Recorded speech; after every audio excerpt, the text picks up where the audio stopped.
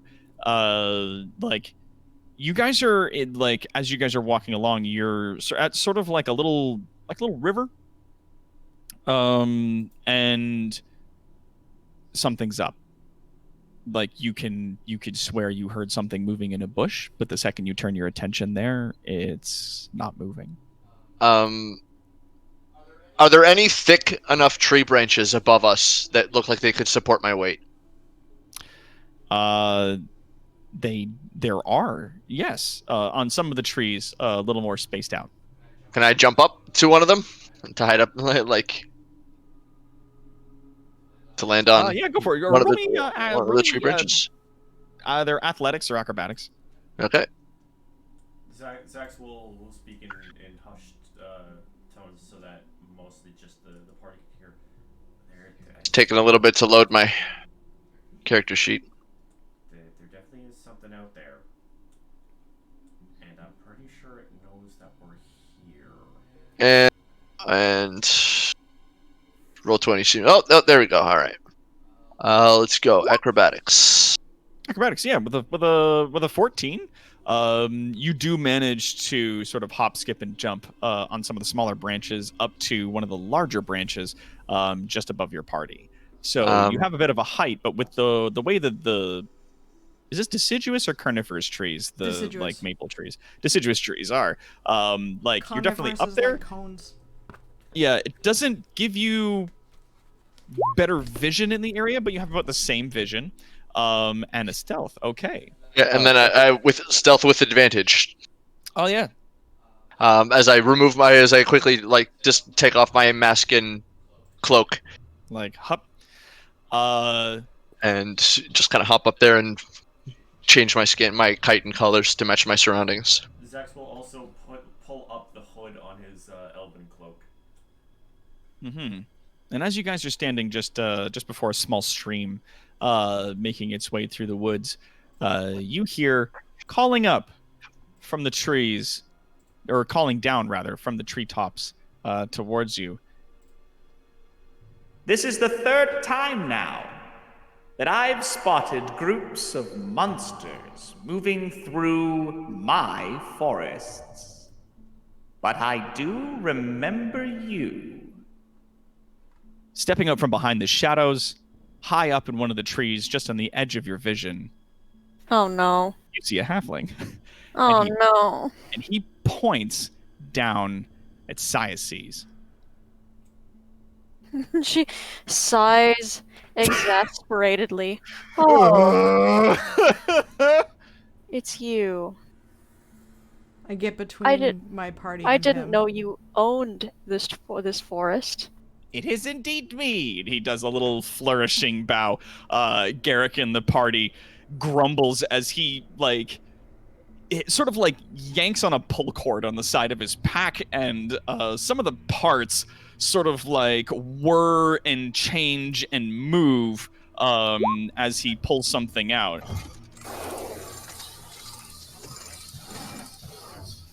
And now he's got some contraption in his hands that he appears to be working with. But as he's doing this, he's glaring fucking daggers up at the halfling that's in the trees. And he goes, Grumble, geese guys. Halfling thieves. Siaces looks over at the rest of the party and says, "Plug your ears." he goes, "Are you not so happy to see me again? After all, it is not so often that few survive traveling into the realm of Bromo Nubs." And he does a flourishing bow again. Yeah. Zax turns to our dwarf party member. Should we care? Sices looks over, is like, no, seriously, right now. Plug your ears. Zax complies. Keeper You plugs see- his ear. You Keeper see kind of Bromo plugs his Nubs ears. also plug his ears.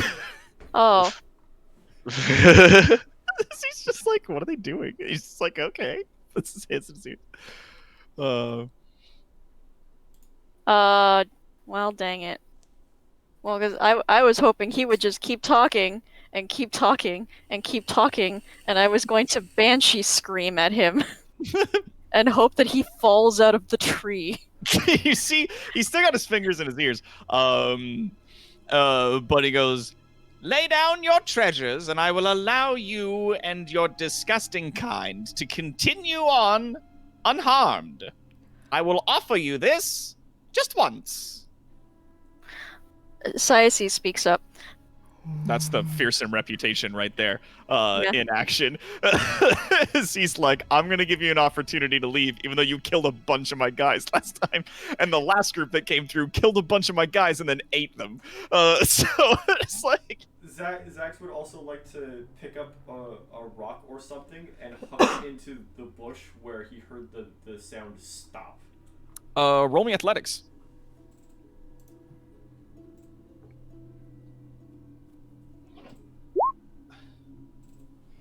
Oh, that's fun.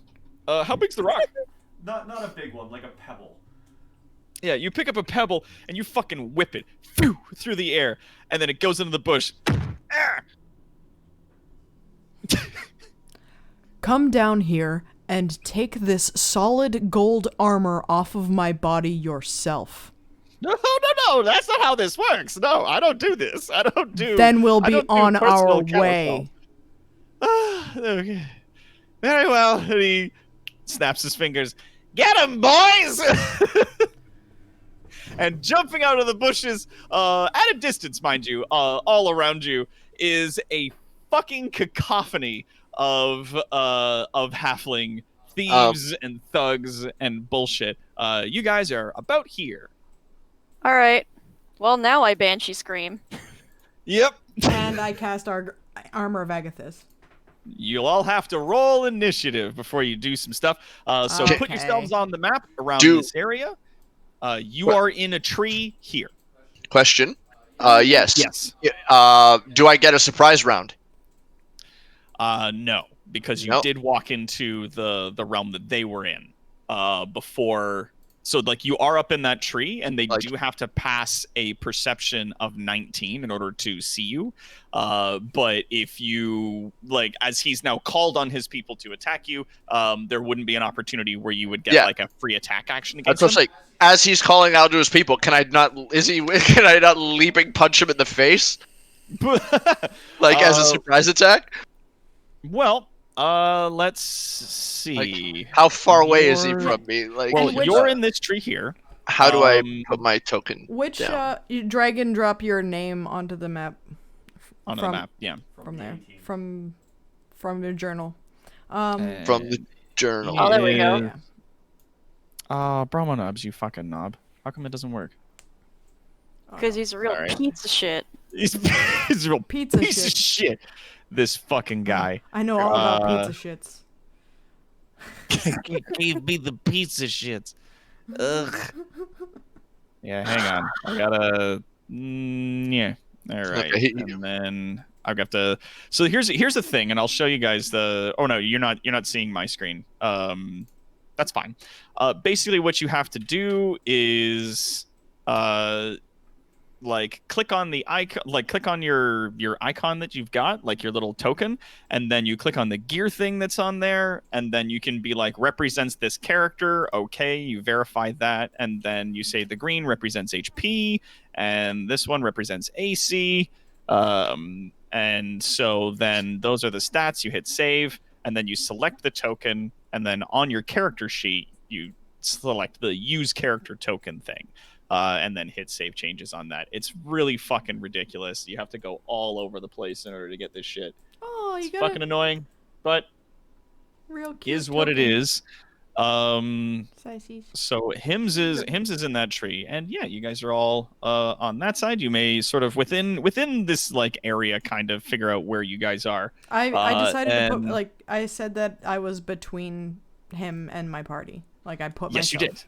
you did. You did identify that you put yourself between them and you. He's a bit too far for me to leaping punch in the face, so I'll just stay up there hidden. Is that fucking bagpipes? Is that fucking flaming bagpipes? Oh my god. I'm so stoked. So I'm so stoked. so two of the dudes that you see come jumping out of the bushes in those locations are indeed carrying bagpipes. These bagpipes seem very familiar to me. Yes, actually, as you have seen the pair of bagpipes that were brought in to the that were brought in with the rest of the group. You are familiar with the fact that actually no, they'd be a little bit further away. You are familiar with them, and you do know that they are a set of non-magical bagpipes, which when they shoot fire out of them as they are being played to an absolutely disastrous and raucous amount of noise. They suck. This is from what you remember. So yeah, you see a number of these guys come absolutely jumping out of the trees here. So when you guys want, select your token and then roll roll initiative from your character sheet. Okay. Now, Nice. Keepers was covering his ears and curling in his antenna, just in case the banshee scream. Yeah. Well, I don't know that that's gonna work anymore. Because it's fair. Well, if there's because only allies banshee- in range, then yeah, don't do it. Yeah. Okay. Man, I love my initiative. Hell yeah. Let's. You select wanted to send the results of this roll to the turn tracker, but no valid token was selected? Yeah, you have Oh. to click on your token and then Yeah, click on your token and then do it. Okay, it did it there you again. go. It, That's fine. Did it tell you the same thing?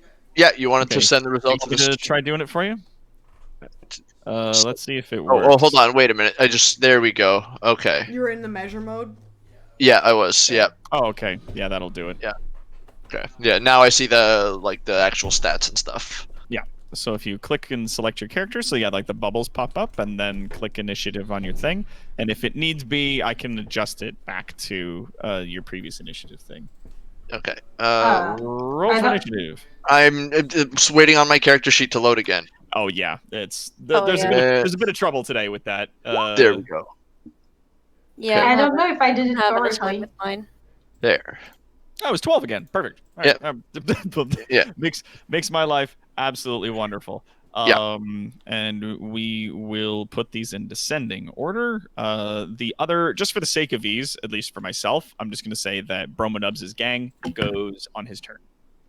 To make things easier for old GM Doc. I am just looking for.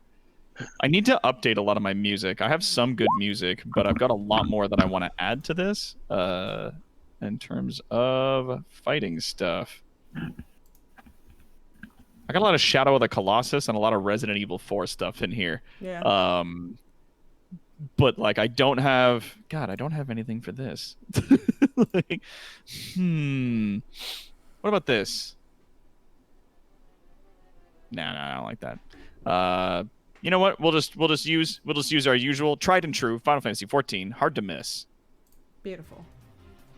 Nice. My character sheet is having some trouble loading. I was literally looking through Spotify for fight music. I need a generic playlist like that for it. Anyway. On that turn, you see Bromo Nubs. He snaps his fingers and yells, "Get him, boys!" And then they all come leaping out of the bushes and start scrambling towards you like the little assholes they are. Did I get my Armor of Agathis off before this? Casting Armor of Agathis? Yeah. As it's a defensive thing, and they didn't necessarily get the drop on you because he announced himself before they jumped in and attacked. Yeah. You know, I'll say sure. I was calling him. I'll I allow was it. trying to taunt him into attacking me. Under Yeah. normal circumstances, because you didn't, like, before he snapped his fingers and yelled, "Get him," didn't, say that you cast Armor of Agathis on yourself, I'd say no, but I'm willing to allow it. All right, thanks. That as they're jumping out of the bushes, you absolutely activate that. At second level. Yeah, put it in the chat for me. I did. Did it go? It's was above taking a while. It's above the initiative. It's up. It's above the initiative. Above the initiative. Oh, there it is. Yeah, protective magical force surrounds you, manifesting as a spectral frost that covers you and your gear. You get 5 temp HP for the duration, and if somebody hits you with the melee attack, they take 5 cold damage, unless it's cast at a higher level, and it's an additional 5 damage each. Which I'd like to do at second level. All right, so it's so- 10 damage every time they hit you? Yep. Until the extra hit points are gone. Like the temporary Okay. it lasts as long as the temporary hit points or an hour. Okay, yeah, so that's at 5 temp HP. So I got 10. All right. 10 HP. 10 10 temp. temporary HP. Yeah. 10 temp HP. Let's get that guy out here. And let's get that guy out here. We'll put him over there. Good. Perfect. All right. So first up, as you guys are here, you see there's like a number of them that are just like that have like brass knuckles on, and they immediately come like rushing at you guys. 5, 10, 15, 5, 10, 15, 20. That manages it. 25. 5, 10, 15, 20, 25. Damn it. So that one's going to have to double move. We'll resolve the attacks as they come up. So this one that's over here makes its first attack and swings at Vrail. Does an 11 hit. No. Oh, yes. As an additional thing, I was playing with Spoots the other day, and Spoots did actually bring up to my attention that ties do not go to the defender. Ties in D&D, in fact, go to the attacker, or whoever's initiating a skill check. They go to whoever's rolling. Yeah, whoever has to roll. Ties go to them, because you have to beat the number or match it. So, and it like, says it like in a couple places, but it's super, like, kind of... It's not vague, but If it's, you- like, sort of hidden. If you roll a save, then tie goes to the defender, because it's Yeah. like Warden said, it goes to whoever has to roll the dice in the situation. Yeah. All right, so they swing and miss. He swings again. Ooh, 24. Does that hit? Yeah, it hits. Which means he takes 10 ice damage. Oh, so as this little guy runs up, knocks you one just underneath your rib cage, gets a hit in, but then suddenly like a bunch of ice hits it, and it looks like it's sort of unable to move and looks really shitty in that moment. So it's 6 damage to me? Yes, that is 6 damage to you. Awesome. Oh god, they're all sharing the same health pool. It does this sometimes when you're like, bring a bunch Yeah. of these monsters in, and Yeah, it goes you gotta okay, make and separate then freaking things for them, or else it does that. here, let's try this. If I go minus 10, nope, it's still, even if you copy paste or if you drag them in, it still treats them all as having 1 HP. Whatever, I'll just have to keep track of it. So that one's fucking not in good shape. This next one that runs over to Garrick makes a swing. Oh, that hits. Absolutely. Lands a hard hit into his armor, doing 10 damage to him. Swings another hit in. 15 does not hit though. as it clangs off the side of the dwarven plate mail that he's wearing. That one moved twice, so it doesn't get to attack. This one, 5, 10, 15, 20, 25, does... Let's see. Does it see you in the trees? No. 5, 10, so it's had double move. 5, 10, 15. Come on, don't do that. 20, 25. Gets up to there and tries to make a swing at size. Sees. Does a 10 hit you? It does not. Nice. Whiff, and it misses. It takes another swing. Does a 15 hit? It does. And it does 6 bludgeoning. Okay. All right. This one over here, 5, 10, 15, 20, 25, has to double move and pretty much loses its turn. This one steps up, and from its pipes, shoots a firebolt out of the pipes. Here we go. Let's get that sheet up here. Come on. Nah, there we go. The halfling Bad Piper runs up, shooting. Come on, load the sheet. Jesus Christ. Shooting towards at first Vrail with a firebolt. Yeah. Hits. Does a 22 hit? Firebolt. Yeah. 6 fire. Got it. And the armor of Agathis fades. Wow. All right. This other one trunches up, and let's see if he sees. No, he doesn't. He doesn't. He doesn't Nice. see. He doesn't see our friend in the trees, and then shoots a firebolt though, also towards Vrail because she's huge. Yep. Does a 19 hit? Yep. 1 fire. No. And last but not least, some of the thugs move in on the ground, each of them carrying little crossbows. One of them tries to make a shot at the grung. Does a 20 hit? Yes. Wait. 3 piercing. Oh my god, Dude. you never ask about reactions though. Okay. Show me a reaction. One moment, I gotta read. What do you got? I gotta read it. I got defense. Where the hell is it? It's Does that- fighting styles. I'm looking for it. God damn it! Being bio? Why would it be in bio? It's on bio. Constrained by divine sense. Dual.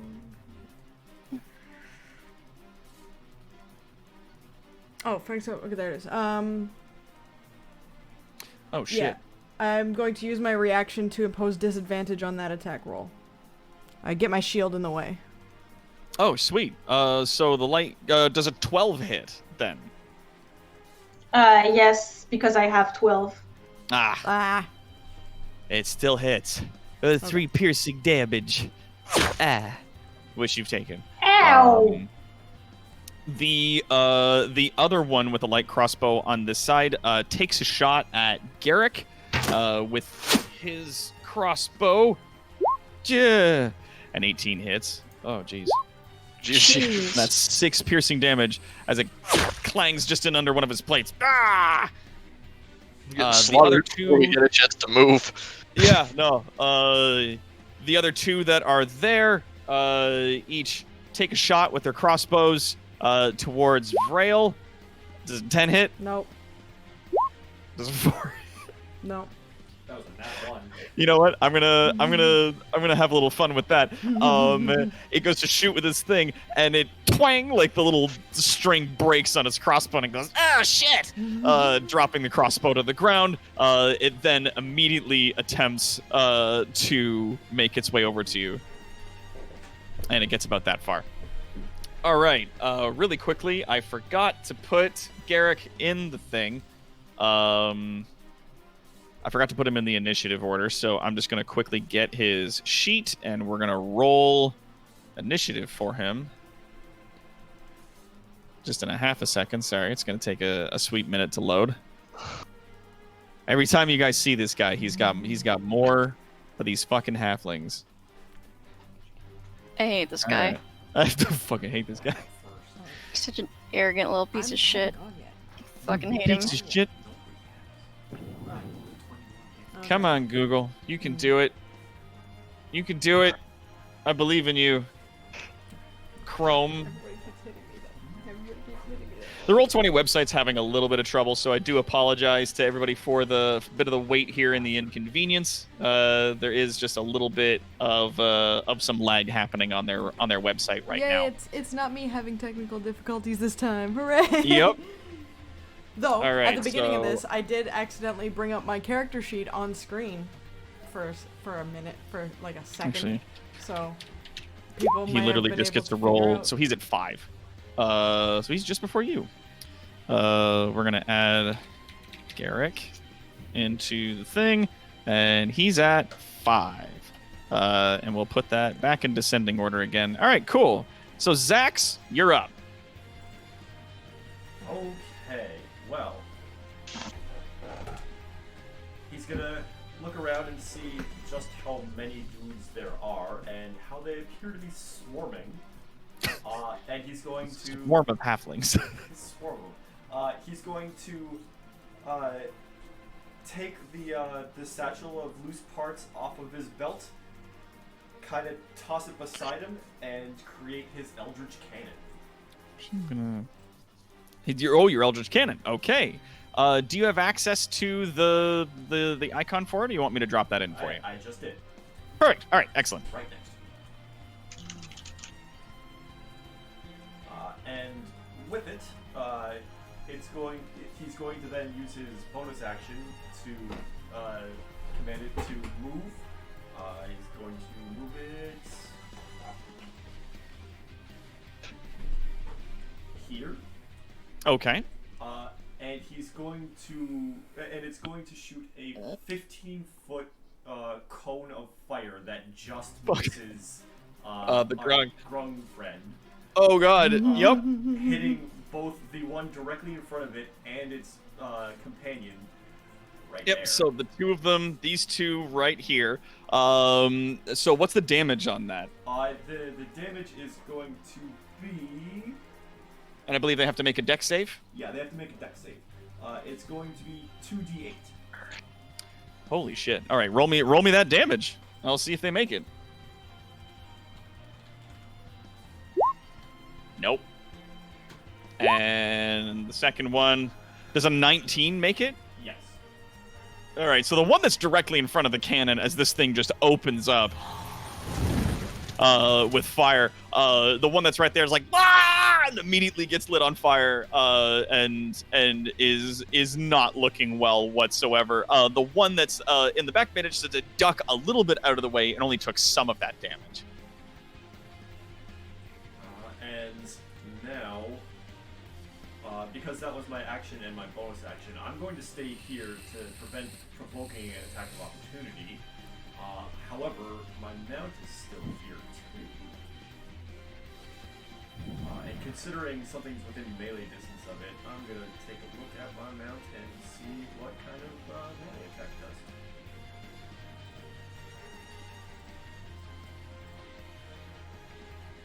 Yeah, so it's gonna just make a straight up melee attack at this guy, which will be, I guess, from the attributes, a +2 to hit. Looks like. Okay. So, Yeah, roll me for that. And you're shooting for the guy that's running into the river? no, I'm not shooting anybody. My mount is going to melee attack this dude that's right next to me. Oh God. Okay. So this dude that's right there. Okay. Yeah. Roll to hit.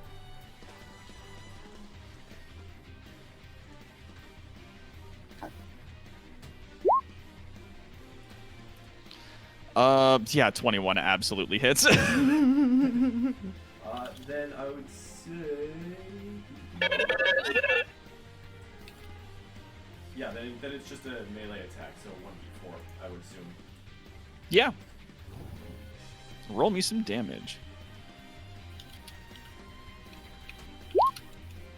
As it rears up with its leg and jabs at him, does a little bit of damage to it. Manages to catch it across the chin.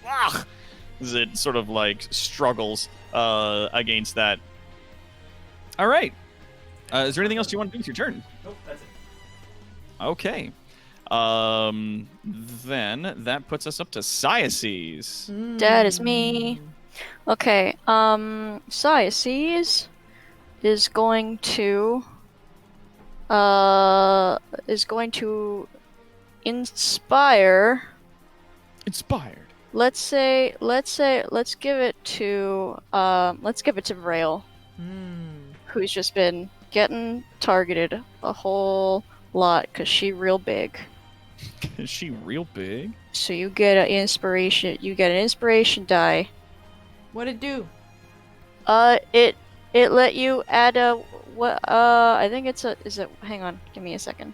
This is Bardic Frickin' inspiration, right? Bracken. Yup. Bardic inspiration. Do I have this frickin'? Yes, I do. You get a D6. On. Whatever you want. One check. So an ability check. Oh, an ability check, attack roll, or saving throw. Awesome. Yeah. So basically anything. Thank you. I did fix the tokens as we were going. Nice. All right, so you have inspired your friend. I'm gonna give you a little blue dot. There you go. You're inspired. You're By your inspired. blue friend, Syaces. Thanks. All right. So that was my bonus action. Bonus. A bonus. I'm gonna do a thing. I'm gonna cast hypnotic pattern. Oh. Hypnotic pattern. You create a twisting pattern of colors that weaves through the air inside a 30-foot cube within range. The pattern appears for a moment and then vanishes. Each creature in that area who sees the pattern have to make a wisdom saving throw, and on a failed save, the creature becomes charmed for the duration. While charmed by the spell, the creature is incapacitated and has a speed of 0. Oh man, that's awesome. Spell ends for the affected creature if it takes any damage, or if someone else uses an action to shake the creature out of its stupor. All right, so that's a 30-foot cube. Yeah. And it has friendly fire. Yeah, I'm definitely not putting it over where everybody over there is. I'm doing it over starting from basically like here. So it would be 10. that large in terms of a thing. That's 25. 30, that's 25. 30 is 5, this. 10, 15, 20, 25. Oops, yep, I was wrong. I did make a mistake. Yeah, so move that square wherever you want. Right there. Right there? Right Perfect. there. All right, so all three of those guys got a succeed a 4. a There's 4 DC guys. 15 or 4, sorry. Yes. DC 15. What kind of save is this? Wisdom. Wisdom. Wisdom. All right, so there is one thug in there who's gonna make that wisdom's. Come on, I clicked it. 17. They makes it. survive.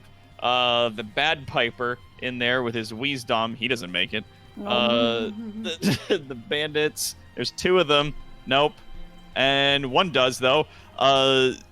So that guy there, he immediately becomes charmed, and one of the thugs becomes charmed. All right. Is there anything else you want to do with your turn? I am going to. I'm gonna make another cube. No, hang on. Give me a second here. Just get rid of this thing. Whoop! I got rid of my token.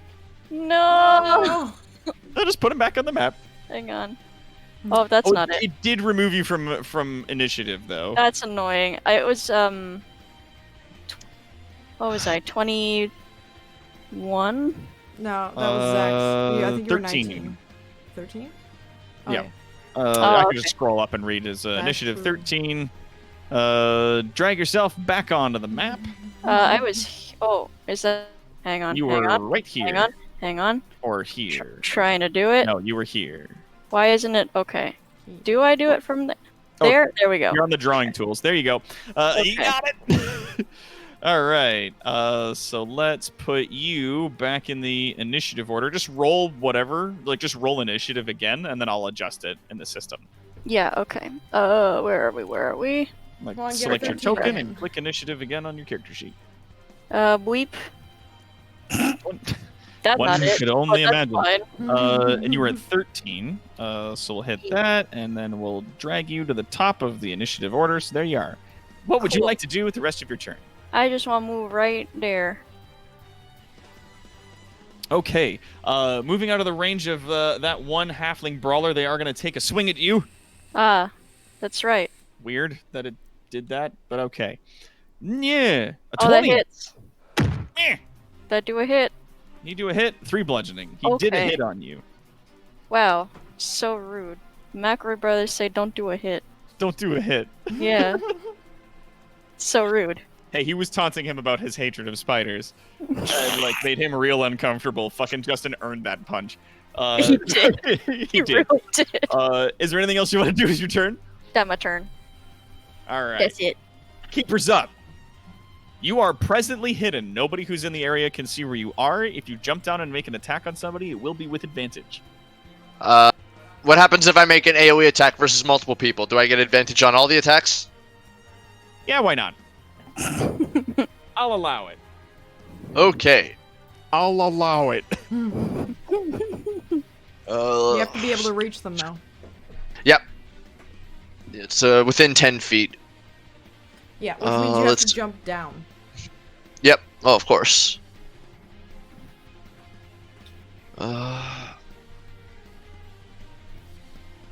Alright. I will move. Jump down. Here? No. Can't reach that thing there. Alright. Where you jumping to, buddy? Yeah, I'm trying to find the right spot. Because now there's an opening with this one back here. So. Let's go.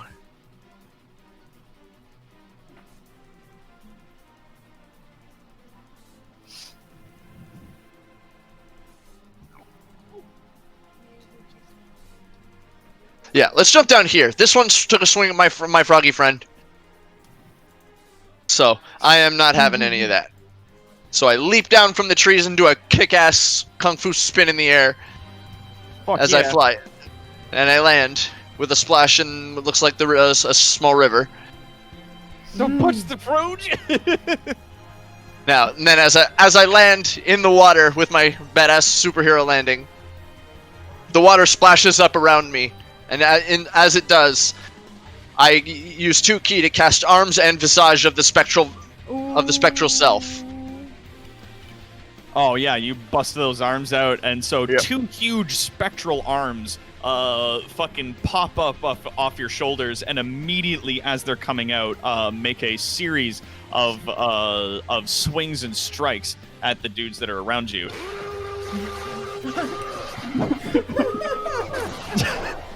God damn it. All right. I do believe it's just the 3 of them. Yep. That are within range. Yeah. That one's Yes. just out of range. That one's out of range. So the 3 of them there, roll with advantage to hit them. Okay. Boop, boop, boop. Oh, and I accidentally closed my character sheet that I had open. Oh, That's okay. but you get it. it loaded quickly this time. So, all right. The benefit of multiple monitors in the pop-out window. All right, so 12, 23, and 24. Yeah, so those definitely hit. Does it 12? Like, what is he? Oh yeah, no, 12 hits the thug. So yeah, going like from this person to this person here, and then to this person over here. Roll your damage. All right. Oh, oops. That's. You just click the word astral arms now in the chat, and it'll roll damage for them. Okay. Yeah. That's 12. Okay. And 11, check. And the third one, for the dude in the cloak, there's another 11. So you land in this, the water splashes up and these arms, boom, burst out of your shoulder. You immediately open up on the guys that are standing in and around you. And the one dude that was standing over there, who took the brunt of the fire from the thing, gets fucking rinsed by this attack. He doesn't make it. The next dude took 11 damage. He's not looking so hot. The third guy took also 11 damage and is looking pretty rough, but he's hanging in there. All right. Definitely a bit sturdier than some of these like brass knuckled brawler guys. All right. So that was my bonus action. I will now move. Jesus Christ. Dude, I will now, because you hit these guys, you can move away from them without incurring an attack of opportunity. Not only that, but since my reach is 10 feet now, I'm still like. Oh wait, no! Like I have to move within their it's reach, when you not leave mine. their threat range. Their that range, it yeah. Attacks, yeah. But I can move freely now. So I have 2 extra attacks. I'm going to take a step this way, and I am going to take a As I move that way, actually, you know what? Since I'm here, I'm going to then jump up and kick off, double plant both of my feet into this guy's back. Okay. As I move this way, that counts. That counts as one of my attacks. Yes. All right, roll the hit. Do this. You do manage to get your feet on them and then spring off, but they as you do that, they like brace and manage to take it without it hurting. Quick question: since I was flanking him in the back and he's engaged with Floop, would that not count as advantage? Yeah, you know what? Using Then the 14 would hit. I'll take that. All right. So, Wachow, and then Roll damage. Yeah, I'm just like, yeah, I'll allow flanking. I don't even give a shit. It's not a rule in 5th edition. Like flanking's not at all a thing, Yeah, but I allow it. it's often a house rule. Freaking Matt Mercer it's allows optional. flanking. yeah, and it just gives advantage. Because Yeah. having been at like LARP in melee combat, flanking sucks. Yeah. Like, somebody standing on both sides of you makes it like impossible for you to fight and defend yourself. Yep. Sucks ass. So, yeah, you plant both your feet against this person and spring off. They get pushed hard into the ground and their head just craps up against a rock and they're done. They're not moving. And you land over next to this guy. Yeah, Now- 1 attack remaining. As I kick off, and I'm flying through the air, I want to extend one of my fists and hit the bagpiper as I'm coming down for my second attack. Yeah, roll So- for it. Kick off, spin into the air, and as it's coming down, wacha! Just bring my fist down on him. Do it.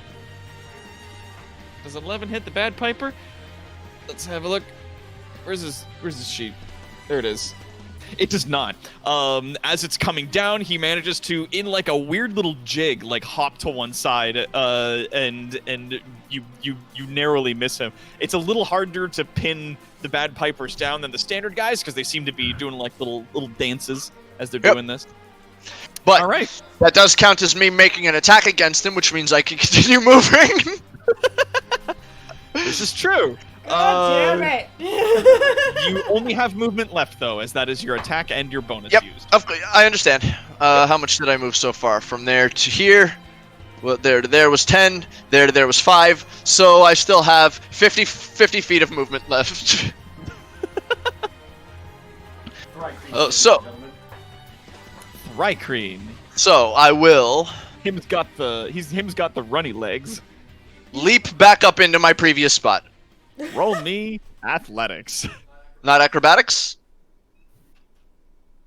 I'll allow acrobatics.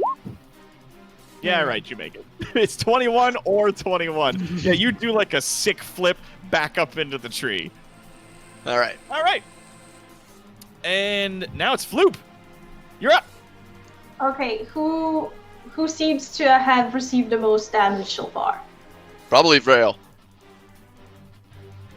Yeah, you're looking at everybody that's around you. Yeah.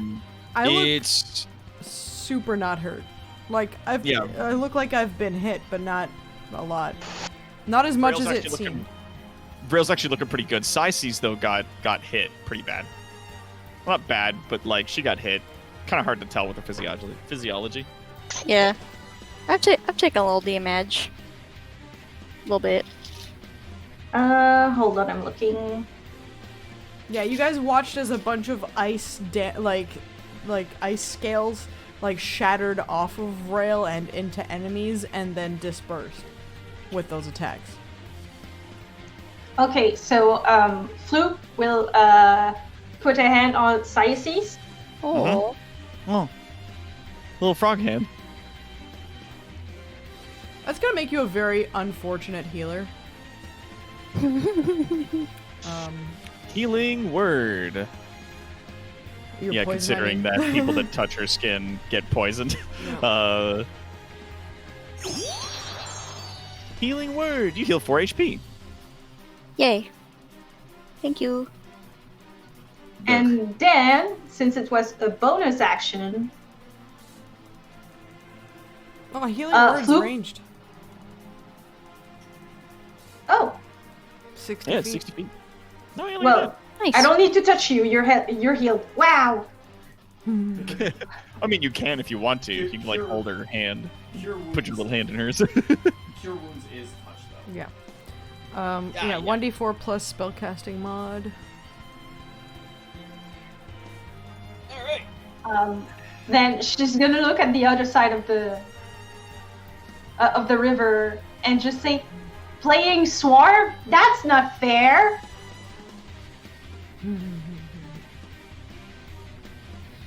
Wind wall. A wall of strong wind rises from the ground at the point you choose within range. You can make the wall up to 50 feet long and 15 feet high. And a foot thick. Oh, and you want to make the wall across there? Yeah, keep that. Hold on. Hold on. Where did you want it to go? You use a drawing tool. Yeah, you can use a drawing tool, but like as long as you get the idea for your measurements, then if you want to measure it out, then I can color it in. All right, so from there to there. Okay, so let me just put that in for you. There you go. Bam. Wind wall. Jeez. Yeah, the wall lasts for the duration, which is concentration up to a minute. So your character is now concentrating on a spell. When the wall appears, every creature within its area must make a strength saving throw. They take 3d8 bludgeoning on a failed save. Fuck me. All right. There's 2 people in that hall right now. Yes, there is. Oh my god. Small or smaller flying creatures or objects can't pass through the wall, and they're all halflings. Get fucked. Yep. Oh my god. Yeah. Loose lightweight materials brought into the wall will fly upwards. Arrows, bolts, and other ordinary projectiles launched at targets behind the wall are deflected upward and automatically miss. Boulders hurled by giants or siege engines and similar projectiles are unaffected. Creatures in gaseous form can't pass through it. And you can shape that wall however you want on its cast. Yeah. Oh, damn. Okay, so these Oh guys my gotta make God. a DC 14 strength save, or they get fucking Wow. ruined. All right, Gee- so let's see if that one guy he makes it. Oh my God. Takes half. Oh. He takes half damage still? Yep. Damage on a failed save or half as much as a successful. Yep. So, oh Christ. Roll the And who's the other guy? 3d8 Oh, it's one of the bludgeoning thugs. damage. He does Oh, not he didn't make it. All right, roll 3d8. Roll 3d8 damage. And it's the same damage to both, so. Other than the saves. Yeah. Roll me 3d8 damage. Oh, 11 damage. Okay. So oh god. That could have been brutal. So this one who's standing here gets blown backwards from the walls and lands really hard on the ground, but is still breathing. This one gets like blown upwards. It's like what? And then flies backwards into a tree. Poof! Hits it super hard, and its body crumples onto the ground. It does not look good. It looks as though that one didn't make it. With And that's gonna be it for the rest of my turn. All right. It is now Garrick's turn, from what we can see. Garrick, holding the bizarre contraption in his hands, begins turning a crank on the side of it as it starts to, a bunch of these tubes start spinning on it, and it opens up. Firing out from it, there's a series of small metal pellets racing out, and I'm gonna say, I mean, he's gonna try shooting anyways through here, towards the one dude that's in the back, though. And I'm gonna say he's firing with disadvantage because he's shooting through the wall, and it is non-standard projectiles. That guy is, though, 5, 10, 15, 20, I mean, it's 25. a gun, so I Yeah. assume Yeah. wind isn't gonna affect a With gun a so much. 30. Does a 12 hit the bandit? It does. Oh God.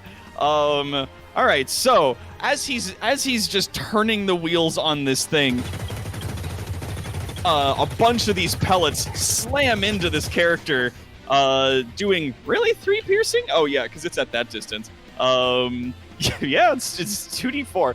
A bunch of the pellets just like fly into the bushes and trees, some of them piffing off of the ground. And 3 of them manage to catch into this guy. As he gets hit with a few of the pellets as they're going all over the place. He did have to use his bonus action to crank that thing up. And he doesn't want to move because of that. So Vrail is up. So,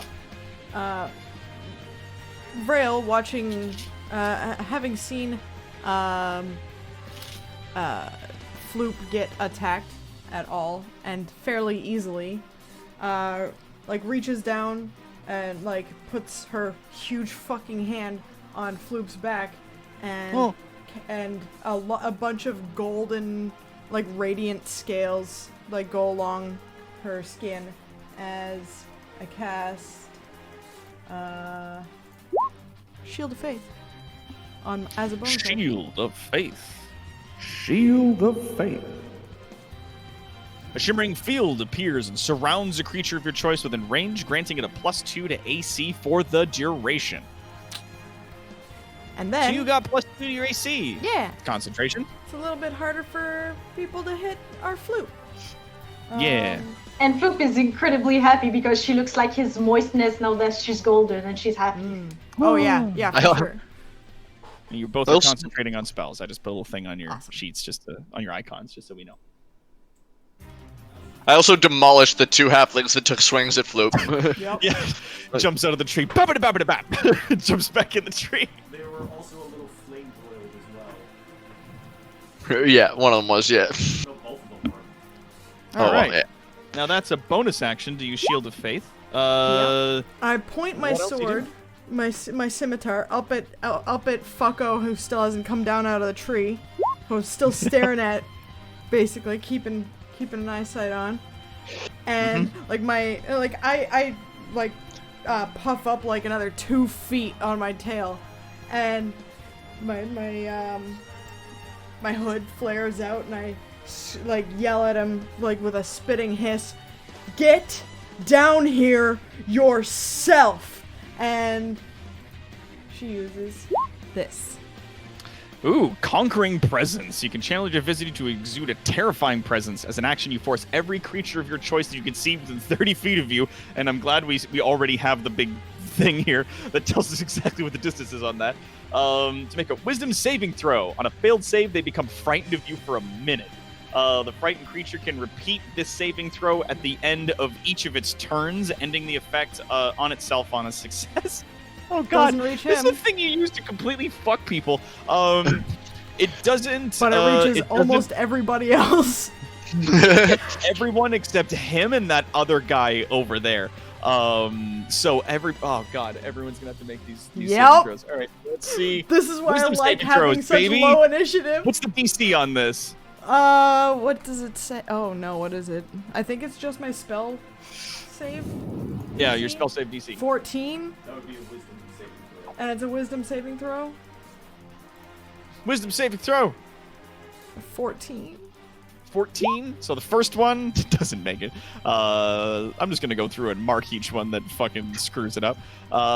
Next one makes that wisdom saving throw. Okay, so they survive. The one by Garrick doesn't make it.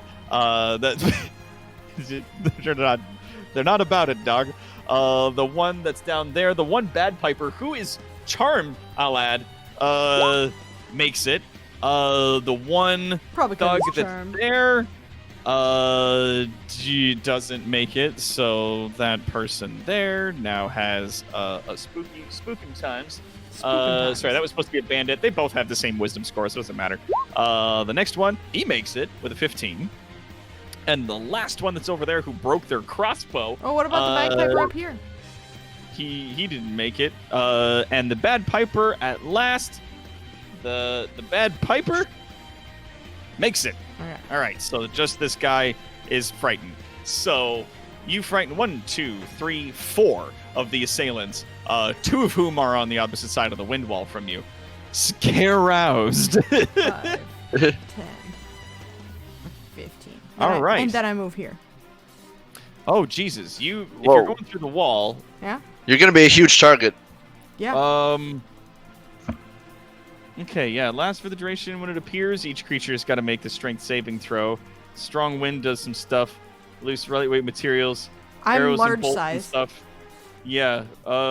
Creatures in gaseous form can't pass through. Yeah. It just says when the wall appears that this happens, but it doesn't say that it obstructs movement. Nope. It doesn't appear. to obstruct Other than your smaller like for smaller flying creatures. Yeah.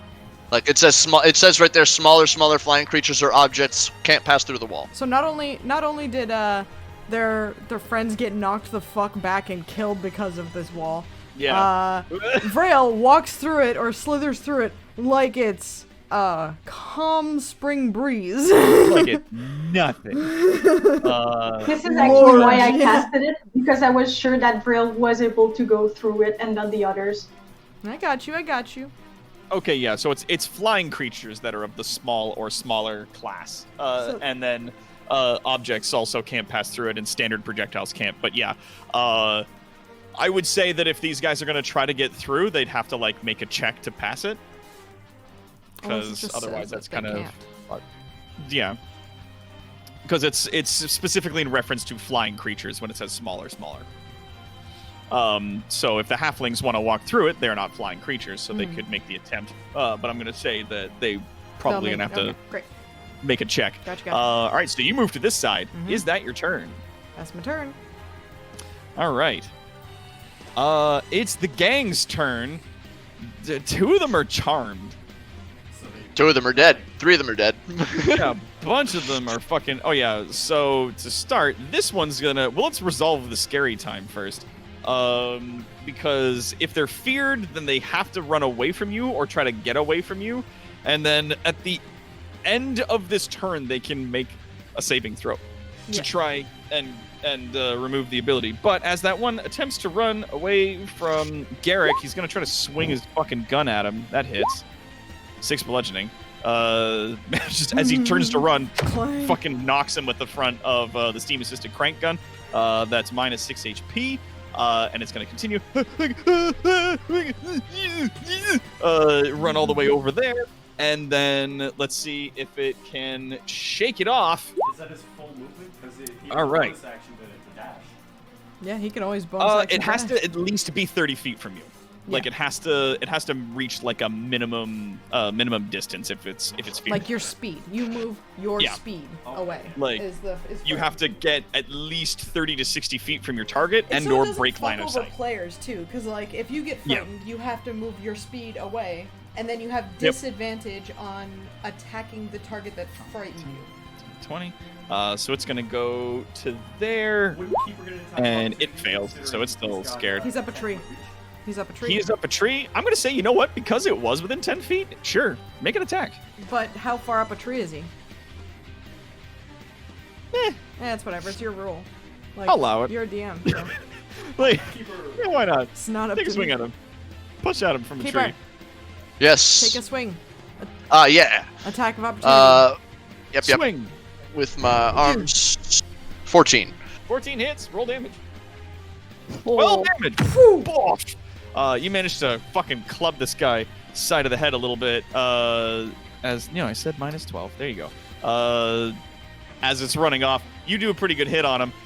This one that's standing next to you guys is gonna take some fucking punches at Zax. Does 16 hit? It does not. It does not. All right. Ooh. Gonna take another. Zax pulls up his shield and bats the first blow away. Yeah, as it clangs against the metal. An 11. As he keeps punching at you with his little brass knuckles that's bonking off of your shield. On the other side, how do these charmed guys behave? What do we do with them? They are incapacitated and have 0 movement until they break out of the charm. Yeah, they can't do shit until they break out. Yeah, while charmed the creature's incapacitated has a speed of 0. Yeah, so they're considered incapacitated, which means they can't move or take actions. The only way they can is if somebody shakes them out of it, or if they get hit by somebody. Yeah. The spell ends for an affected creature if it takes any damage or if someone uses an action to shake them out of their stupor. That said, this one was frightened, so he's gonna fucking cheese it. No, speed is along- 0. Speed is 0. Oh yeah, that's right. No, he can't do shit. But that save. Let's see if he makes it. No. No. he's still frightened. Zax is going to make a quip as he's blocking the attacks. Your friends are all running or dead. What makes you think you're gonna fare any better? And this guy's like, fuck this shit, I'm out. He's gonna run over that way. Does he get out of it? No, he's not good. Things are bad for him. Things are bad. Oh boy. This one that's over here makes a shot with his little crossbow. Does a 5 hit? Who? To Frail. No. Okay, cool. The shot goes wide. He's terrified. There's a giant snake person coming through a wind wall at him. He's not having a good time. The other one that's there just also tries to make a shot and fucking whiffs it. All right, never mind. The last person that we have here is the Bad Piper and then Bromo Nubs himself. The Bad Piper, seeing you come through the wall, is just like, shit, shit, and then honks down real hard on the Bagpipes. Fucking gets right in there and gives it a big ol' honkums. Yeah, we'll do it at that. And blows a fireball at you from the end of his bagpipes. That shit goes off and hits you. And God, what's the distance on that?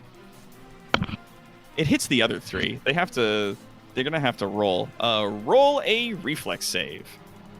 A dexterity saving throw? Yes. Dexterity. Yes. Oh boy. Wait, that's just a check. Sorry. That's okay. Yeah, you should have more for your saves. Oh, and what is it? 1d You have- plus 1d6? Oh, that one dude, Yep. he's incapacitated. He Alright. can't do shit. He gets fucking So, incinerated. Plus slash Shit, roll. no, the other guy's incapacitated too. Fuck. He's dead. Yeah! 16. Yeah. 16 Nice. dex save. 16 dex save, so you take half of 39 rounded down. Thanks. Uh, Great. So that's what, Jeez. 18? Let's put that in there. 39 19. is 19 and a half. So yeah, 19 damage. As he honks in, and there's just a massive explosion on your side. Does that bandit? He doesn't make it. Fuck. So that other bandit that's over there, the 3 of them are just like, ah! And get fucking incinerated in the attack. As the one Bad Piper panicked and blew his load all at once in your direction. All right. I would like to make a Constitution check to see if I can just fucking pretend like that did nothing, Yeah, and you know what? Roll me a stare Constitution this motherfucker down who's still up in the tree. Roll me Constitution. Rising from the flames and just glaring. That's up to you. 14? Yeah, no, it looks good. I mean, most of them can't tell. You think that, like, Bromo Nubs is largely unfazed by what's happening. He, sitting from the top of his tree, opens up with a hand crossbow. Does a 20 hit? Yes. And crossbow, you take 8 piercing damage as he launches one of his bits into you. Yep. And in doing... this situation's looking pretty bad. In doing that, he then gives you a little 2-fingered salute and a wink and vanishes. How? Roll me an Arcana check. Can I do that as well? Sure. He's within visual range of you. Well, what did it look like as well? Like, Well, it looked like he winked at you, gave you a little 2-finger salute, and then he, disappeared right in front of you. Okay. Yeah. What? Like, Like it wasn't like he dodged behind he some is branches no and you lost longer sight visible, of him. and he didn't move in order to do that. Yeah. Vrail, you're not hugely familiar with what just happened. You know that if somebody were maybe casting a spell or something like that, that they would need to do verbal or somatic or something, but he just disappeared. Zax, he used a magic item. From what you can see, he's activated some kind of magic item. He's using an invisibility spell. I will say, he's still here, he's just invisible. Oh, crap. Got it. I'm just going to put Goons back into the chat here. At his initiative, I'm just going to move that back up to where it was. There we go. Goons! So yeah, because I removed his token from the field just because I'm keeping track of where he is, but yeah. So he disappeared, and Zax, you're up. Oh yeah, and because I need to roll concentration. You do actually. You got to roll it twice. What's it again? 10. Wait, what? It's just a roll? DC 10 for concentration checks. Wisdom? Constitution. Constitution. Yeah, that's a Constitution saves. Oh, saves. Fucking. Duh. I'm not used to. What is it, a check or a save? There we go. Well, Yeah. I don't know. Regardless. when the fireball hit, it shook you enough that your spell that you gave to your wonderful Grung healer Floop shook off. So Yeah. the extra 2 AC that she gets shimmers away. It's We're okay. We're gonna take that icon off your character. There you go. You still And got that so- inspiration though. No, I used it Oh, that's right. It gets used up. to. Yes. Yeah, I used it for the deck save against the fireball. Which is a good thing, because it would have killed me. All right. What's up with you, Zach? What are you doing? Okay, so I'm gonna continue kind of taunting this one guy that's right next to me. But Yep. while that's happening, my turret is going to walk forward and go right next to the wind wall.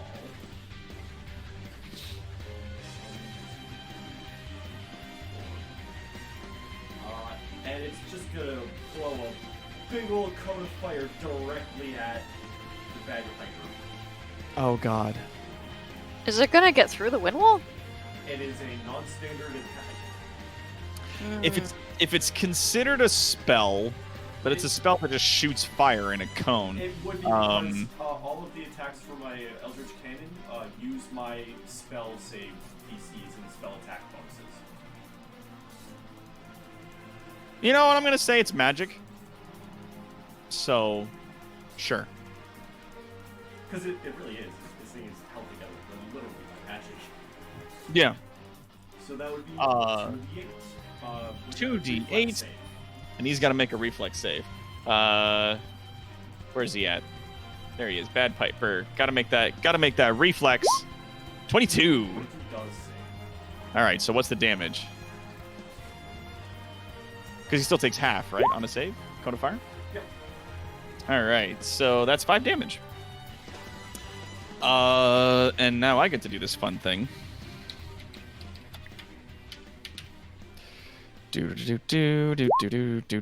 Okay. Cool. Yep. He manages to dodge out of the way of the fire that rushes past him. And he's just like, "Whoa, shit, and he patting on the side of the bagpipe that he's got there, manages to pat out a small bit of fire there. before it becomes a problem. So, what else would you like to do with your turn? Zex is going to move away, so he's going to provoke an attack of opportunity. Okay. That guy's gonna take a swing at you. Yep. Yeah. It's 21 hit. 21 does hit. 4 bludgeoning. Yeah. And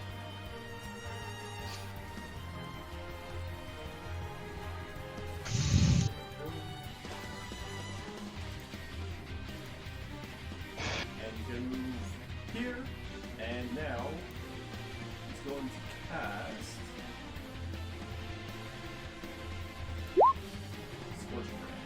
Scorching Ray! Fuck, that's a hit. That's a crit. Roll damage. That is on the bagpiper again. Fuck, This what? This is one of 3 raids, so this is the first one on the bagpiper. Okay, roll damage. 8 and 6. Oh, God. Okay, 1 second. 14 fire damage. Okay. Yep, it hits. Manages to catch him. Does some damage, and again, he's just like, fuck, and he's like patting out some fire on the side of his outfit. Roll again, because your next beam.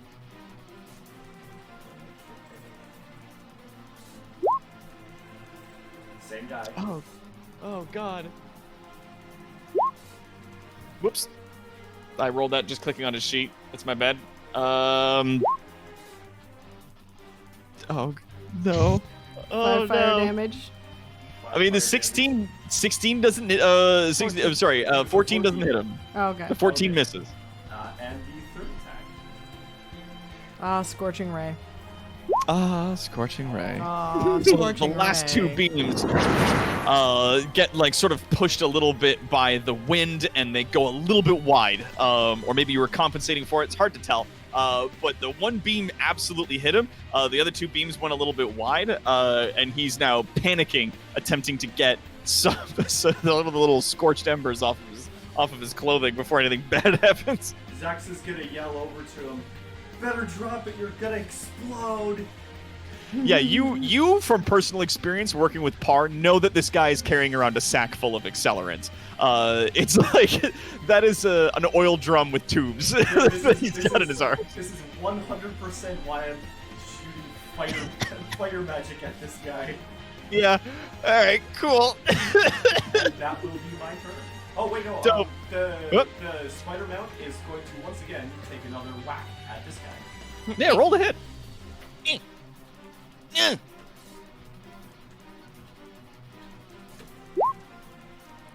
Yeah, 11 hits. Roll damage. Yeah. It does 3 damage. It's like, fuck. That will be my turn. All right, Syces, you're up. Keeper is on deck. All right. Alright. Cool.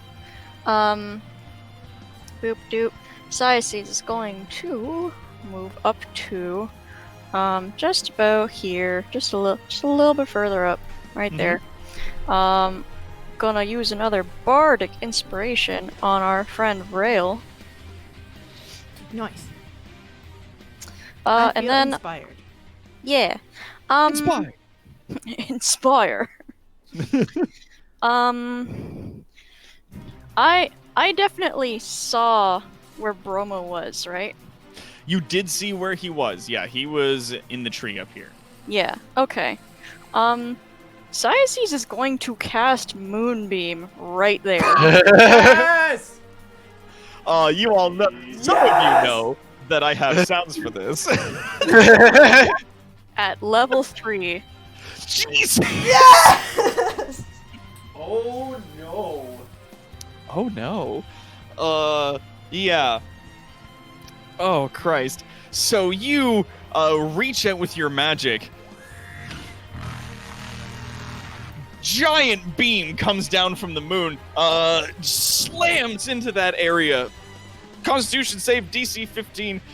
They take an extra 5, so it's 18 radiant damage as that whole tree just gets absolutely lit the fuck up. this beam crashing into it, a bunch of the leaves that are on the tree just dissolve, and a bunch of the branches that are there are also just stripped clean off of it. And yeah, from what you can see, you don't see him. Like, this massive, like, fucking moonbeam, like, down into the tree, into the whole area around where he was, and just, like, strips the whole tree down, but you don't catch any vision of him. It itself is a concentration spell that is placed there and is still going, and anybody that might be concentrating on a spell, such as invisibility, would have to take concentration saving throws. Yeah, so it's like... Yeah. Is it that, or is it... No, because it's within 5 feet of the point you choose. So it's that big. Yeah, that whole fucking tree.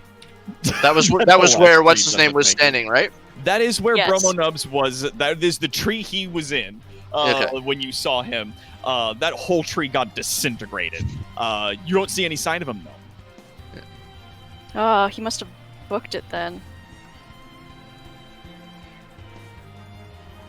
Dang it. Alright, well, that's my turn. That's my turn. Okay. Moonbeam! And then it's Keeper. Floop is on deck. Alright. What sort of check would it be to try and find him? Like that would be perception. Perception? If you wanted to... Like, if I'm looking for, like... Him, it's perception. If you're looking for tracks or other signs of him, that's a survival check. Yeah, it would be like... you said... Because, Zax, you said he went invisible, right? I did. So, he still should be... If he's still there, he still should be, like... making noise. Like, and, like, disturbing twigs and stuff like that. That's correct. That is actually very correct, because he didn't use greater invisibility. He just used invisibility, so he's still making noise, and he would still leave tracks. And Easy Trail is not active right now, because it's a concentration spell. That's correct. Yeah. But so it would be a survival check to see if I can find him? If you can spot any... Well, I mean, it's also, you're that far away from where he was. And yeah, but I can move closer. Between you. But yeah, if you wanted to, like, run to that spot to where he is, using, like, your movement, you could get all the way over there. And then you could use your bonus action to do a survival check to see if you can spot him. Okay. I was incorrect. Easy Trail is not concentration. Oh, is it not? No. Oh, there you go. Okay. That's still active then. It affects. All right. I would have. Oh, it's anyone within range. I would have wanted to drop it, if that's even possible. I'll allow that. I'll say that. Yeah, like when combat started, you dropped it. Yeah. Or at the very least, the second he vanished, you were like, no. Yeah, no. And then the fucking trees come back, like, just, no. Yeah, the trees suddenly stand up straight. Yeah. Are you leaping to that position? Yep. You do make it there, but you take 2 bludgeoning damage. You land pretty hard. All right. All right. You, like, flip out of the tree. You land a little harder than you expected, so you take 2 bludgeoning. Yeah. All right. Fair. So I'm gonna land there. I'm going to use a key point to use Flurry of Blows to use my bonus action. Okay. I'm going to make a first attack against the Bad Piper. Okay. I see what he's doing. Boop. That hits. Roll damage. All right, and I'm going to spend a key point to stunning... Wait. Do I roll Stunning Strike after damage or before? You don't roll Stunning Strike, you just... Oh, yeah, you do. Yeah, well, no, it has to succeed on a Constitution saving throw. You roll it after the to hit goes through, if you'd like. Okay. Yeah, I want to do a Stunning Strike. Okay. To stun him. You can also choose to use Stunning Strike after you've seen whether or not it hits. Okay, yeah, well, yeah. So now that it's hit, you want to use Stunning Strike, which is... What does that do? Cost me a key point, and it has to succeed on a, I think, DC 15 Constitution saving throw, or it becomes stunned. Or it becomes stunned. Until the beginning of Until the end of its next turn. Until the end of my next turn. Okay, does it still do damage?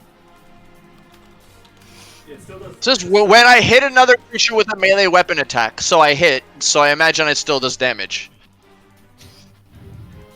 Okay. So it Like- still do the 7 force damage that you did, Yeah. right? Yeah. Yeah, he dies. he Oh. had a So very then small amount of HP left. So then I wouldn't spend the key point To do then. the stunning strike? Yeah. No. That said, I did see this thing blow up, right? The thing that he was carrying? Oh yeah, you saw when he fucking honked into it that it launched out a lob of volatile flaming chemicals that exploded on impact. Can I grab it and throw it? Into the woods, around this area? Yeah. Actually, now, okay, so since, yeah. I'm using my bonus action. I have 2 attacks for my Okay. bonus action. That was Okay. my first attack. And you want your second one to be grab and throw the bad pipes. Yeah, but can I now use my action, trying to find him with my survival check? That would be my action, right? Your standard action, yeah. Yeah, that's me. So I turn, look, try and see, I'm gonna roll survival to see if I can figure out where he is. Okay. So, I mean, the tree got disintegrated by a giant moonbeam, and looking over into that area, you're thinking that obviously if he turned invisible and he's attempting to make a retreat with a 9 in survival, he might be still within this area. All right, I'm You wanna gonna. whip the fucking bad pipes over there? Yep. Okay, roll me... It's athletics. You're throwing stuff. It's athletics. You have to roll me athletics. It is, but I need to use my wisdom saving. I need to make it because I'm using my arms. I use my wisdom instead of strength. Yeah, That's right, yeah, because you're using your spectral arms. Yep. Get him. Wisdom. Get him. Oh my So- god. Do it. What am I supposed to roll? Do I click athletics? But Roll a d20 and then add your wisdom modifier. yeah, I just add gotta your do wisdom this. modifier and proficiency if Do you it. have Do it bare proficiency. bones. Slash roll 1d20 Yeah, Yep, with a and space. then- plus space plus 7, No, No. no or space. just Roll 1d20. You're slash roll You space. you can do +7. I'm pretty sure. Plus 7. Yeah. Just Yeah. Slash roll space 1d20 plus 7. Yeah. 16. Okay. She's a You- 7. That was a DC 16, my man. You made it. Yeah. You grab a volatile sack full of accelerant that is currently has a pilot light still attached to it, and you whip it over into the woods in that area. It lands, blowing the shit out of that place. Hang on, let me draw some fire. So you blew the shit out of that area. Let's just for the folks at home so they can see the fucking madness going on in this part. So that part of the woods is now on fire. There is quite literally napalm filling that area of the trees. And is that all you've got? Is that your turn? Is that it? Yeah, that's my turn. That was my bonus action and my action. I'm just trying to see if it catches him. this poor fucking If it catches him, forest. there's a concentration check. It blows up a huge section of the trees there. But Let's see, but let's see. no sign of what's his name. You don't see anything. No. Okay, As the- you blow that area up, you don't see anything. Floop, you're up. Garrick is on deck, and then Rail's after. Okay, What you doing, Floop? I can do bonus action and normal action as long as it's not concentration, right? If I want to Yep. keep my wall up. If you're concentrating on a spell, it's literally you don't do anything to keep it going. It just means you can't do another concentration spell without replacing it, and every time you take damage, there's a chance you might lose it. You can drop it as a free action. It doesn't cost you anything. I'm going to cast Healing Word on Vrail. What do you say that heals Braille? Yeah, what's the word you use when you heal him? Sparkles! Oh, now I'm taking psychic damage. Thanks.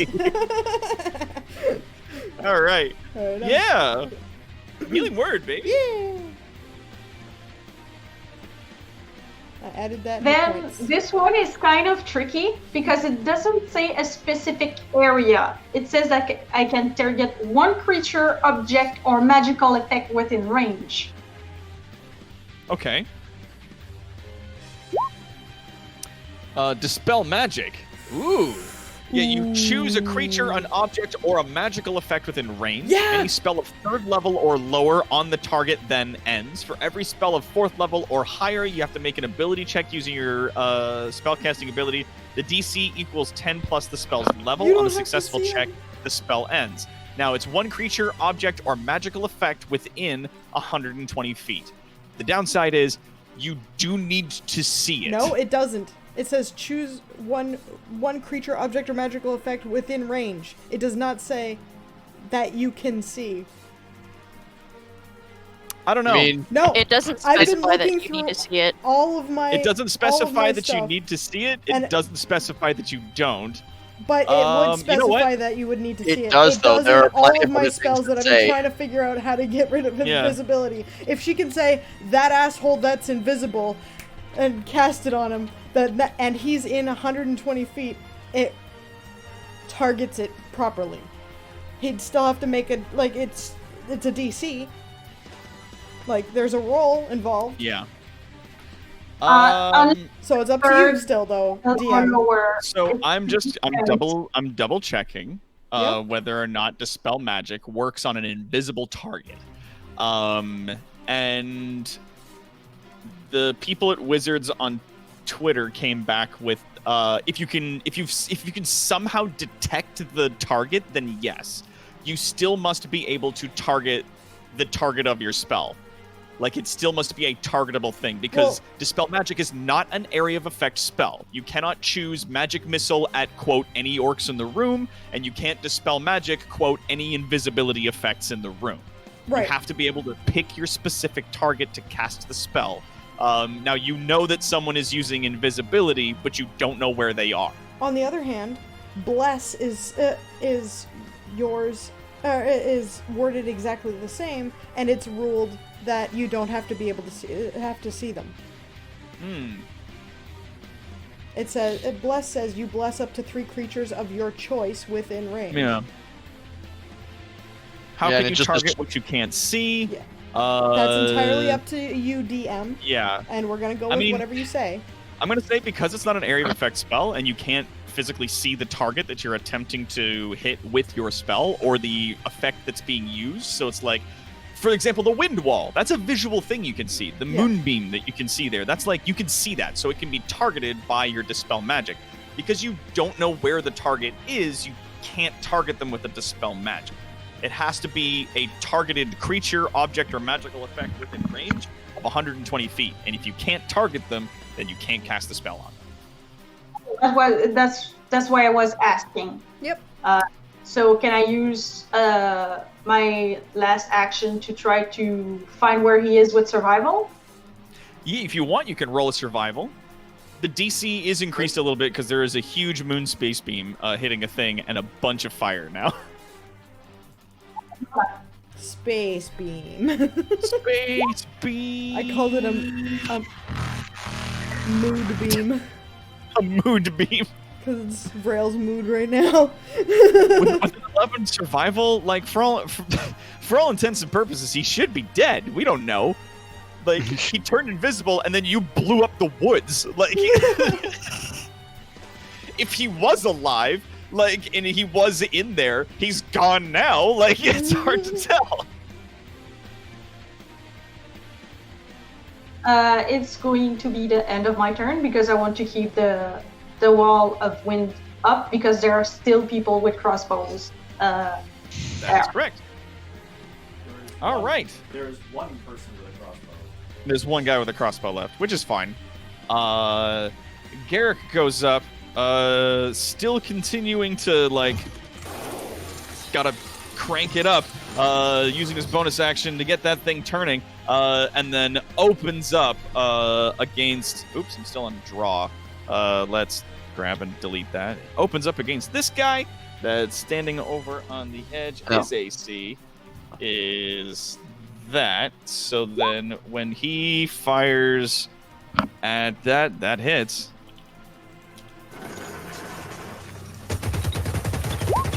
He does 6 piercing damage. As it hits into that guy. And yeah, he still doesn't want to move because he doesn't want to get bonked. So Vrail, you're up.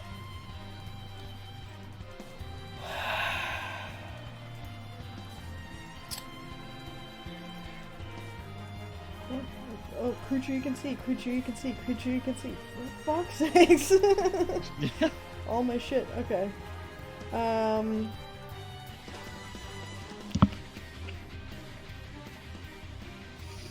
Well, Vrail's mad. If she were That's a fair. barbarian, she'd be raging. She would rage right now. I mean, she is raging, but it does no extra. So, what does this give me? Really should have been looking at this.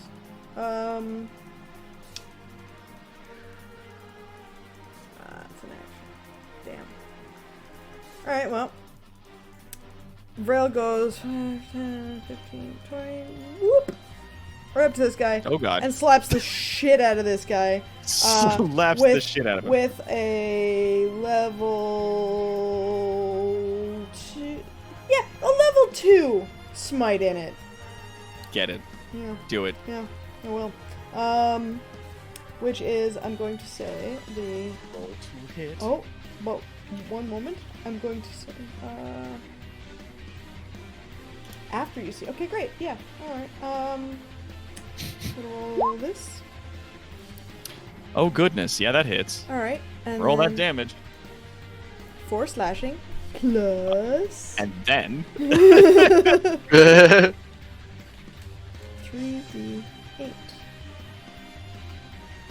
plus 17. Jesus Christ. Do you run up to this guy Radiant damage. with your fucking thing and just like down on him. He doesn't make it, dog. He had a sizable amount of HP, but that was fucking 21 damage. He's out. He didn't survive that. Well, thank you. Not after getting shot. Yeah.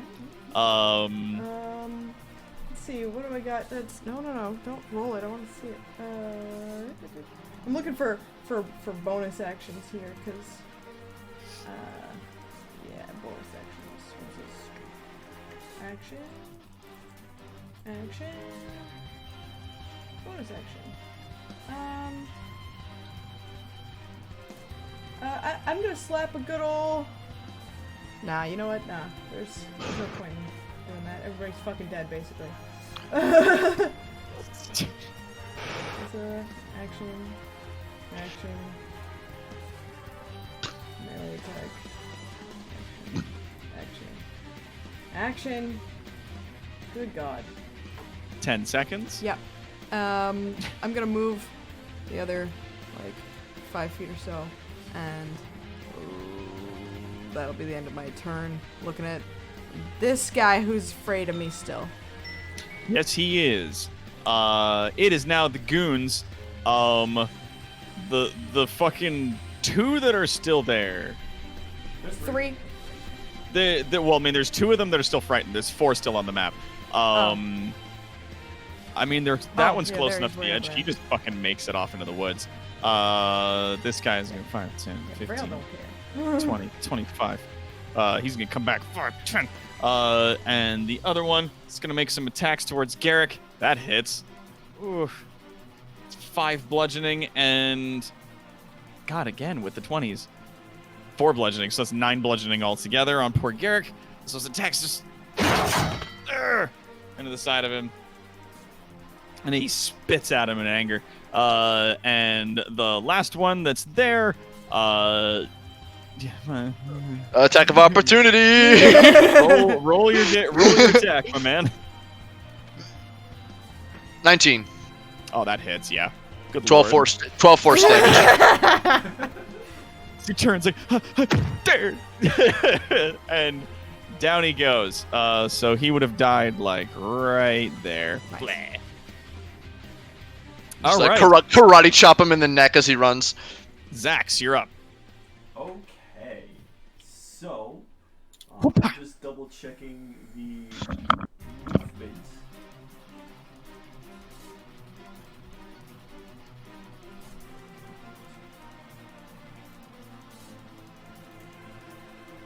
So, I'm gonna saunter back up to these guys and I'm like, you wouldn't want to you want to get flame broiled, do you? Well, too bad. Better cover your ears. And I Hey, Square. cast. Come on in. Get a seat. And I cast. Thunder. Thunder wave. Ho! Thunder. All right. Level 1, 3 thunder. They got to make a DC 15 Constitution save, or they get shoved. Yeah, these guys are technically thugs. Nope, and also nope. They get pushed 10 feet. 10 feet away. Eh. Wouldn't that And they one both be on take a diagonal? 3 damage. Is that right? Yep. All right, so that's 1 minus 3. I and believe. minus 3. Technically, would that also proc attacks of opportunity No. from the other 2 people near me? No, because they're Not- pushed. Not They're for not movement moving like this. Okay. Yeah, like only if they're moving of their own volition out of the range. Just Your boy's been lurking. Oh, trust me. Thanks, Crier. Glad you unlocked. and I'm glad you like it. This is like Final Fantasy 14's got some sick music. And this is like Definitely gotta go a back to Realm some more stuff. Reborn level music. The music gets better with like every freaking expansion too. Oh, I believe it. But it's like I gotta really pick and choose where I use some of it because some of the music is like, well, I mean, a lot of Final Fantasy music is huge orchestral sweeping stuff, which is Yeah. awesome in some cases. But like fighting a bunch of halflings in the woods, I Yeah. was like, I don't want like God is coming down to slap me music. I want something a little different. Yeah. and little Eldritch turret will start making its way back over to me, but it can only get about that far. Okay. Is that your turn? That will be my turn. Sciences. That's me. That's you. Uh. Where did I put that? Oh boy. Yeah, it's in here. There it is. Okay. I have a sneaking suspicion that we have lost Chase on our favorite shithead who needs to die. Everybody's favorite shithead. I was Yeah. gonna. I was so gonna. Yeah. Well, I don't want Could to. probably catch him, but I do not want to leave you guys. I do not want to explode any more of the forest. Oh, so, you don't want to move it over to other people. I mean, I thought about it, but then I'd blow up another tree. I don't want to blow up another tree if it's not gonna, if it's gonna not be of any use. He could have just ran by this point. And you absolutely can move your moonbeam over to where those two guys are standing. Yeah, There's alright. no trees where they're standing. if that makes you feel any better. That's true. Alright, let's just blast him. Just IR cannon, just So, anyways, I started blasting. So, anyways, I started you blasting. could absolutely put it right on top of that guy there. Yeah, let's do it. Just All right. Wow. So yeah, we're gonna zoom out just a touch here, so that folks can see a little bit more about what's going on. And then we're gonna come back here. We're gonna grab this, and we're gonna grab. There we go. This thing. We're gonna cram that over there, and the word moon is gonna come over there. So suddenly, the moonbeam that was absolutely disintegrating a tree over there briefly stops for a moment and then reappears over in that direction. On top of those poor assholes. What's the damage on that again? Hang on. It's still a level 3 moonbeam. Oh Jesus! So, Yep. Right. So yeah. you gotta re-roll the damage for it. Let me. Wham. Yes. What, 3 Yeah. to 10 then? So that's 1 radiant plus 13, so it's 14 damage, and they have to make a Constitution save 15 against it. Oh, are they gonna make it? Nope. And also no. So they they both take. Oh no! Oh no! All right. Well, how do you want to do it? The beam of the moon floods down, and they're gone. They're dust. They have been moon dusted, as it were. Let's turn this bad boy up and get one that's obnoxiously loud. And there it is. An impossibly dangerous beam of moon energy just like slams down from the sky and just obliterates these guys, turning them into just some fucking dust in the wind. These poor little fellows. You did it. We did it. You killed these guys. And not Brovo Nubs. You did it. You did it. You did it. Yeah, something Spanish. You did it. Yeah. Sorry. As I like look around and notice that like there's like no way that Vrail cares to go after the guy. Yeah. Keeper. Sorry. He definitely saw that was turning sideways real quick, and was like, yeah, and like fucked right off. I'm gonna use a full lay on hands on myself. Oh, nice. Bringing it up. By 20 hit points. Keeper turns to Floop and yells. Fuck this shit out. Can you help me put this fire out? Yeah. Yeah. And she just raises her hand to indicate 1 minute. Okay. Zax will command his little mini turret to hop up onto his spider mount, and he will go and start trying to help put out the fire. Yeah. How are you guys going to approach putting out the fire? It's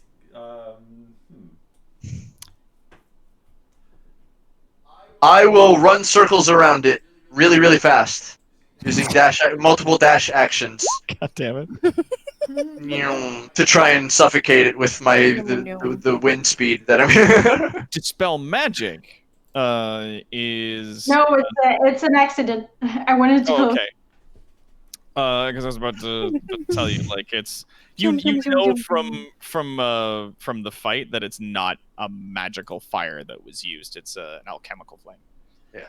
Zax, as you are familiar with the accelerant that was used to create this and the item in question, that this is effectively a small patch of napalm. Well, small's relative. It's a patch of napalm in the woods. That is on fire, that throwing water on it regularly might have limited success. Yep. Hence why I am trying to suffocate it. So I'm gonna try something.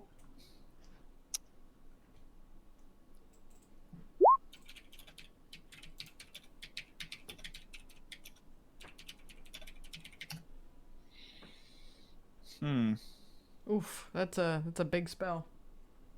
It's a real big spell. Ooh, let's see. 40-foot radius. Yeah.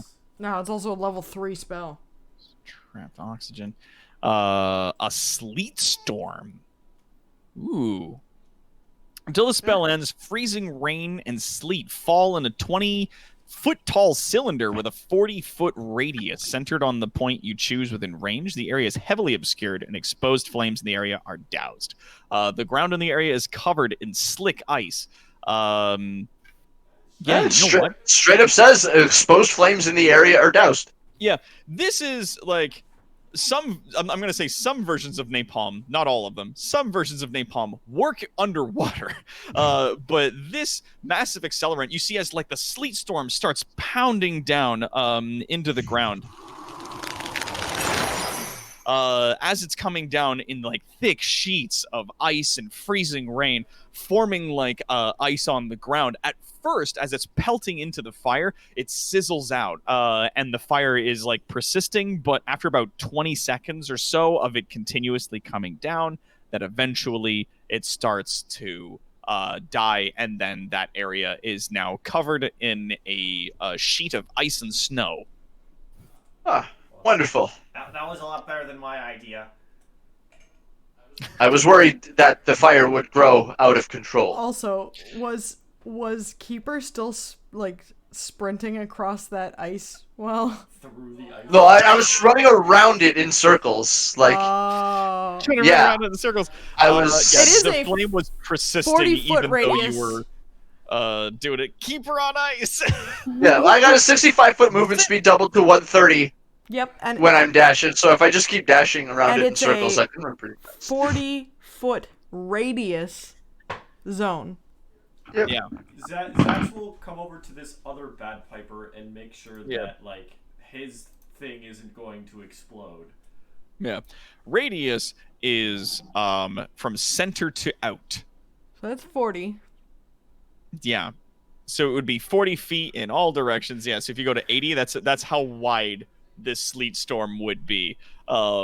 If like the center of it was in and around there. Like it's a big area. It covers a big fucking space. But yeah, you fucking hail down sleet and ice into that area, and it just covers the whole space, eventually putting it all out. And leaving that part of the woods a little chilly.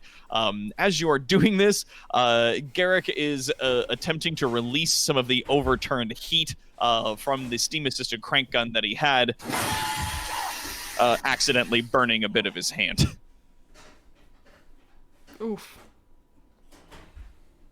And he goes, booger! And he shakes his hand a little bit. Thankfully, he's wearing large gloves, so it wasn't so bad. Yeah. So you now find yourselves in the woods, standing atop the ruination of a bunch of fucking halfling thugs and thieves and bagpipers. And with that, ladies and gentlemen... Wait, Wait, I what's want to up? do something really important. Yeah, What me is it? too. What Really would you quick. like to do? I'm gonna cast a little something called sending. Oh. And Oh, I these are would my like to fucking woods. I'm gonna send a message to Mr. Bromo Nubs. Ooh. Yeah, because you just have to know the target. You don't even Yep. know where they are. They You can just be need to on a be different familiar with them. plane. You just need to be familiar with them, and they're on the same plane as you. Mhm. If they're not, you have to like make a check. So Cyaces speaks. Hello, Bromo. I'm sure from wherever you're standing, wherever you happen to be, that you saw that large beam of light come down and obliterate that tree. If we ever see your face again, I will not hesitate to ensure that you are the next target of that beam. Goodbye. Now he can respond. 25 words. Up to 25. Good luck. Good luck. You can respond. Okay. Basically, Yeah. yeah, you hear as you're just like, then if I fucking see you again, I'm going to incinerate the shit out of you with this moonbeam. And then the response you hear across the wind. Good luck.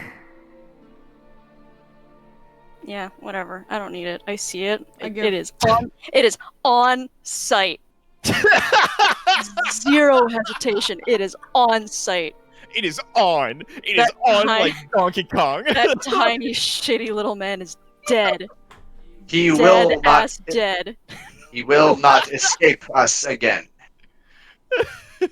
I give Cyaces a pat on the back, with approval, because she overheard what she said. Because you do. Oh, You I'm sure speak- you all heard speak it. to the wind, kind of thing, you know. Yeah. And Vrail also gives Keeper a nod. In Keeper returns the nod. agreement. Gotcha. Yeah. And Garrick then I manages recast. to sort of fold up the device and add it back into his backpack. He goes, "Skies grumbly." And I recast Easy Trail. Hell yeah. I'm going to cast one last thing. What's that? Good Good berry. Yeah. You make some berries. Up to 10 berries appear, and they're infused with magic. And if you eat them, it feeds you for the day. And it also restores heals hit you. points. It restores some HP. Yeah. Yeah, so I make 10 berries and I'm gonna offer them to those who need to heal a bit. Vrail looks like, with the lay on hands, that she's still a little hurt, but no, like, not importantly so. Keeper will Yeah. take 2. Yeah, Kara. Zax will Keeper pass walks up. good berries until everybody else seems to be fully healed. Keeper walks up, grabs 2 tiny little berries with 2 giant, massive spectral mantis arms. Pinch. You had to take 2 berries and call me in the morning. Nice. Yeah, then I am good then. Num, num, num, num, num, num. Nom, nom. Nom nom. Yeah, and she's gonna offer them to Garrick, Sayaces, Zax. Garrick will take one and give it like a close inspection with the sort of the fold-out lens in his helmet, and gives it a sniff before like plopping it into his mouth, and again with a like kind of aerates it, all 5 senses. Like he kind of like turns it over a little bit, and then he gives you a stern approval nod. Does Floop look injured? Hold on, let me check. She does look injured, but it's very minor. Like, I only got hit once, and everybody went bananas, so... Yeah. Yeah, they You hit touched me. our froggy. They touched the froggy. Don't touch my frog. Alright, well, if nobody else if nobody else looks super damaged, then Vrail takes 3 and eats 3. Num, num, num, num. Just for the sake of the roleplay, she might have turned some berries into, like, pucks of beef jerky. So she can eat them. Like, Vrail can eat good berries. They're magically they're magic food. Yeah, there's magic food. She might like the only indigestion she might get it would be psychosomatic. She Burps has up some glitter. Yeah. Well, no, because she thinks that she's eating berries, right? Yeah. She has a weird dream at night about turning into cotton candy. How dare you? This is horrifying.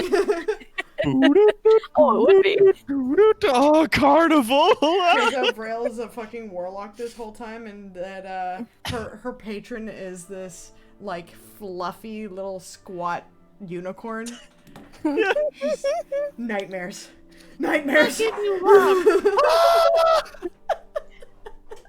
Yeah, and at night, when she meets with her patron, she just realizes that she's in the unicorn level in Diablo 3. Yeah. There is no cow level. Yeah. Alright. It's not a cow level, it's a unicorn level. Yeah. Not the same. Yeah. And with that, we will call our game for this evening. So thank you all so much for coming out to this. This was a huge amount of fun putting this together for you guys. Yeah. Love you guys a whole bunch. Bye. Woo.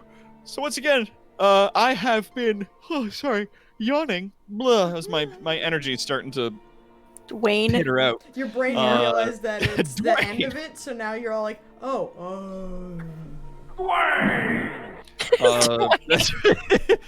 So yeah, as I dwindle out, good game, everybody. I have been your kind and benevolent DM this evening, Dr. Terawatt. We are joined by, of course, our wonderful players. Going down the list here, we've got a 1 Banshee Syaces Blue Leaf being played by a D20 Love Chew. That's me. Good night, everybody. I love you. Please be well and be good to each other. Hell yeah. And we've got a big ol' UNT abomination snake person being played by Spooty Poots. I'm going to find and kill that fucking halfling. Gonna eat that halfling. Eat him. And we've got our Grung Druid played by a one-killing chick, Casey, and her character Floop. I heal with friendship and sparkles. Hell yeah. And we have our Thrycreen monk being played by Warden playing Keeper. Yare yare. And last but certainly not least, we've got Shaskar playing our Goblin Artificer Zax. I'm going to go absolutely nuts if I have to name absolutely every single one of my little creations. Maybe it's just his quirk. Like, he just does. This is it. And thank you all so much for coming out. Thank you for your donations, your views, and bits and subscriptions. There's a link to our Discord down below if you want to join our community and hang out. We'll see you again tomorrow on our next live stream. End of line. Bye.